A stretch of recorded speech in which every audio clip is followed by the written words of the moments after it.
గ్రామ వార్డు సచివాలయాల బాగు చేయడం అనేటటువంటిది అంటే వాళ్ళు కోరుకున్న విధంగా మిగతా ప్రభుత్వ శాఖల్లోది చేయట్లే ఎట్లాగో.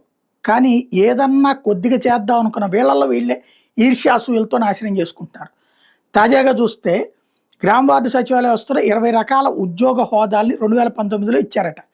ఉద్యోగ హోదాను బట్టి కొన్ని హోదాలను 10th ఆర్ ఇంటర్మీడియట్‌తో, కొందరు డిప్లొమాతో, కొన్ని హోదాలను డిగ్రీ విద్యార్హతతో నియమించారట. అందులో 10వ తరగతి ఇంటర్మీడియట్ విద్యార్హతతో రిక్రూట్ అయిన వాళ్ళకి అధిక జీతం బేసిస్ పే రూ. 32,670. ఉదాహరణకి ఏఎన్ఎం లాంటివి. డిప్లొమా విద్యార్హతతో రిక్రూట్ అయినటువంటి వాళ్ళకి బేసిక్ పే 34,580 వచ్చే విధంగా. ఉదాహరణకి విలేజ్ అగ్రికల్చర్ అసిస్టెంట్. డిగ్రీ విద్యార్హత రిక్రూట్ అయిన వాళ్ళకి తక్కువ బేసిస్ పే 23,780 వచ్చింది అని ఇప్పుడు వీళ్ళు చెప్తున్నారు. ఇవన్నిటికీ సంబంధించినటువంటి ఇష్యూస్ పరిష్కరించడం ఎలా అంటే ముందు అసలు ప్రభుత్వం ఆలోచించాలి అని అడుగుతున్నారు వీళ్ళు.